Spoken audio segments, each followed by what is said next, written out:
Times Beach today is much different than what it used to look like. Today, it has a beautiful system of trails, an old stretch of Route 66, a historic bridge, and a neat visitor center. But 42 years ago this year, it looked a lot different. 42 years ago, in 1982, a chemical disaster destroyed the thriving community of over 2,000 people that once occupied the site of the park. When the water from the rampaging Merrimack River poured through Times Beach, Missouri early in December, it was called the flood of the century. But the news from federal health officials may be worse than the flood. Officials at the Center for Disease Control in Atlanta say preliminary testing shows Times Beach is contaminated with a chemical waste, dioxin. The recommendation is that no one should live here, and even cleanup workers should evacuate. My name is Marilyn Leistner, and I was the last mayor of Times Beach, then appointed trustee by Governor John Ashcroft of the state of Missouri.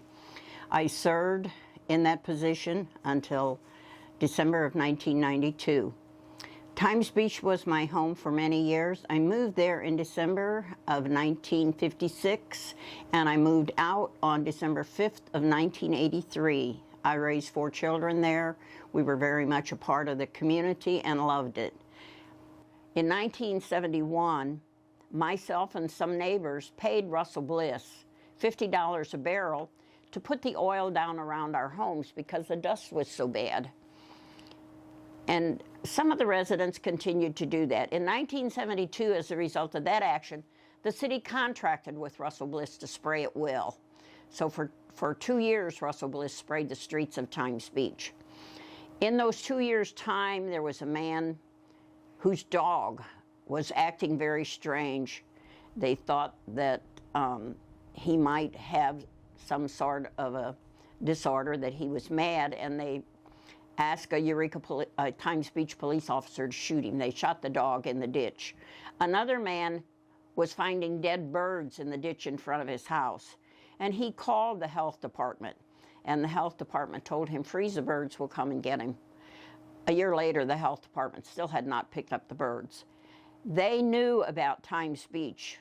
In 1974, a lady that had followed the Bliss trucks filed a lawsuit against Russell Bliss and the state of Missouri.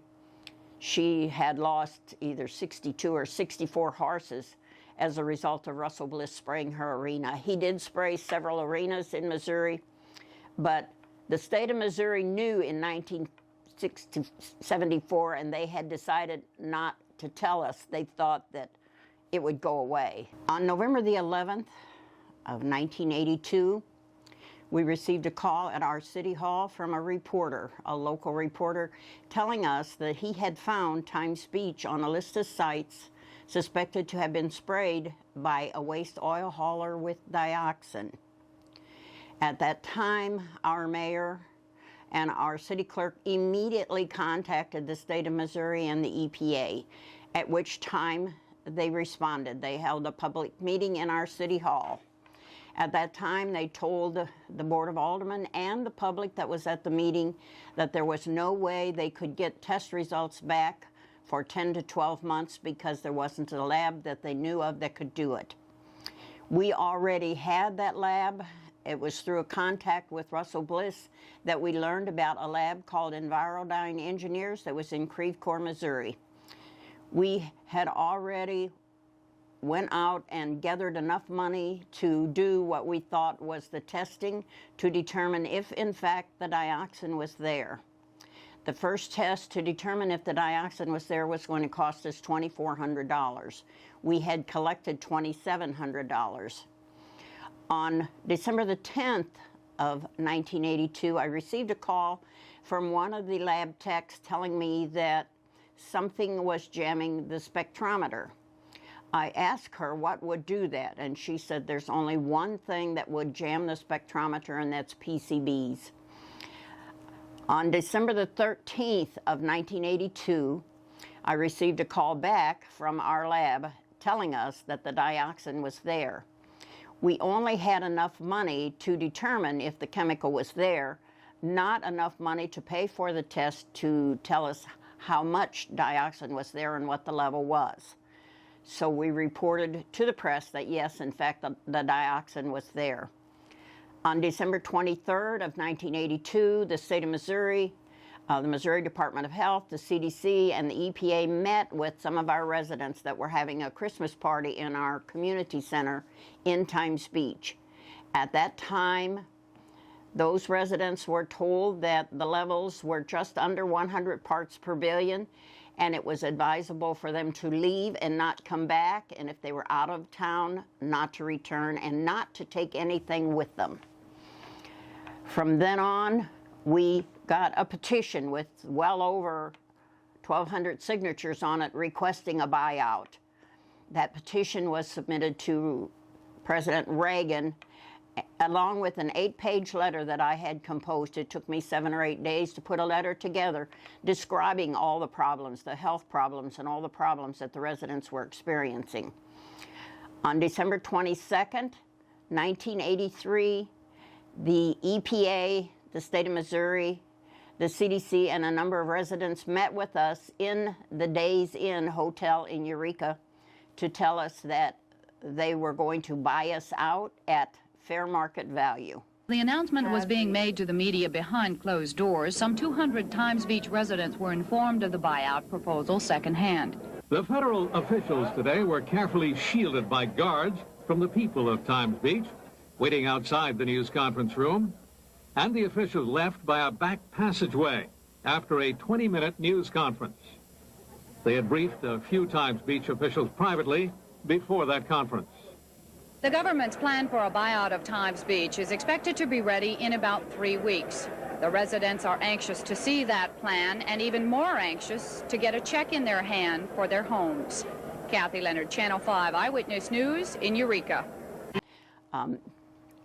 We then started preparing for a buyout. Joe Capstick, who was our mayor at the time, worked for Monsanto, and Monsanto told him the PCBs and the dioxin levels were not harmful. So he was in the process of rebuilding his home and trying to get his family back in a home.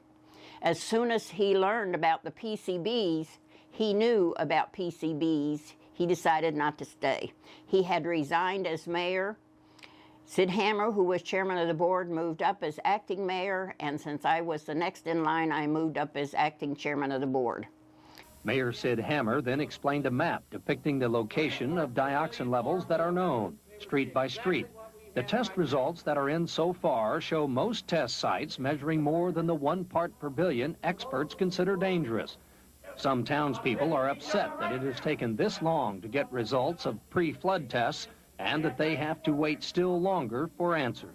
If I was sitting there representing the people, which I'm not doing, and I don't want the job, I'll guarantee you, if I had to go with my own money, I'd go to D.C.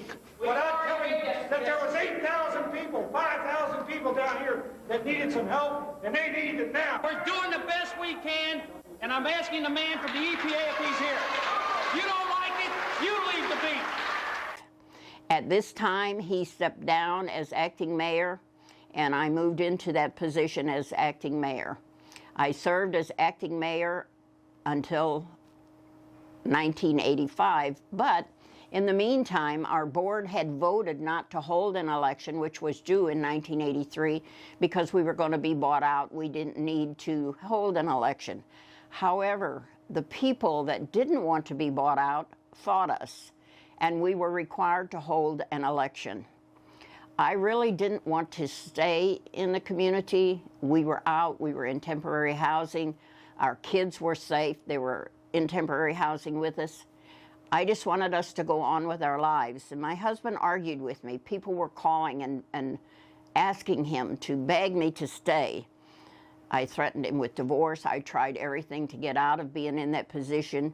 And one night, after coming home and crying and riding in the car and trying to decide what was best for myself and my family, he approached me and he said, "Marilyn, let's do this.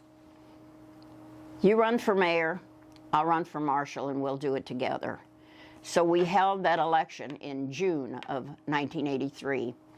Unfortunately, my husband got 352 votes. He got more votes than I did. I got 325 votes, and Willow Johnson, the lady that ran against me who didn't want to be bought out, got 25 votes.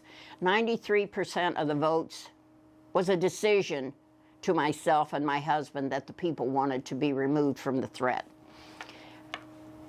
In June of that year, we received our first offers. The first offers were low, and the people spray painted the offers on their homes with the press taking pictures. Shortly after that, it seemed the offers got better. We went to Just City and pleaded for a way that the people could appeal for more money if they were not pleased with the amount of money they received. There were communities in our area that put up signs outside the community that said, Times Beach people, go back. We don't want you here. So some of those communities, some of our residents stayed away from, but eventually those communities opened up. Their concern was that we would bring something there to their community that was contaminated, and it would contaminate their property. In the schools, early on, there was a big newspaper article that said, dioxin, the most toxic chemical known to man, and it talked about chloracne and the other health problems. And the parents of the children who didn't live in Times Beach didn't want their children in contact with our children. So at the schools, the teachers would separate the Times Beach children from the other children. It was very difficult, and most of those children had to start over in new school districts, and of course they were not ostracized in those new communities, which was a blessing to them. It took until June of 1992 to acquire all the properties, at which time I went down to the title office with representatives of the federal and state government and signed Times Beach over to the state of Missouri. At that time, the state was not sure what they were going to be able to do with the property, and so an opportunity came up to turn it into a park, and they named it the Route 66 State Park after the Route 66 Foundation, and it's a stopover for many people that go down the highway to search Route 66 and what was along Route 66. So Times Beach today is known as the Route 66 State Park. Several weeks ago, I received a contact from a young lady in East Palestine, Ohio, where the trains had derailed and spilled chemical waste, vinyl chloride. Vinyl chloride, when it's burned, dioxin results. It's an unwanted product in the burning of vinyl chloride. My friend and I were taken down into town about two blocks from the railroad to show us a home. We were going there so the man who was driving us could test in his home. While we were there, we were asked to step out of the car to see the home next door, where there were cases and cases of soda and water stacked up on the front porch because the water was contaminated. The chemicals had run into the creek and contaminated the groundwater, and the people were having to drink bottled water. But in the short time that Sue and I were out of the car, we both experienced runny noses, nausea, headaches. We got back in the car, and they took us 10 miles from the site, and it took a little while for those symptoms to subside. Today, the people in East Palestine, Ohio, need a lot of help, and one of the residents, who's a chiropractor, is running for office in the hopes of getting some help for those people that are there. The last surviving building from Times Beach is the former Roadhouse. Located at 97 North Outer Road, it was built in 1935 as the Bridgehead Inn. It served as a hotel and restaurant for people coming into town on Route 66. Over the years, it changed names several times, including Steiny's Inn and the Galley West. After the contamination of the town, it was converted into offices for the Environmental Protection Agency and other government officials, such as Times Beach's Board of Aldermen. This is where my desk was, and the raccoons used to get in up there and pee on my desk, but I would feed them. There was a light here I would get on a chair and feed them through the light. This is the flood, the 82 flood. This is the day that Ann Burford and the state and federal government came and announced the buyout of Times Beach at fair market value. They stayed behind the glass doors. They wouldn't come out. This is down at Mike Keeler's house, which shows where the river crest in 1982. And of course, this is our water tower. We fought to keep our water tower, but the chemical company wouldn't keep it. It's in the town mound. This is from the hill up here. All of this, the ground kind of went up. It was low here, closer to the river. And this, of course, is the incinerator.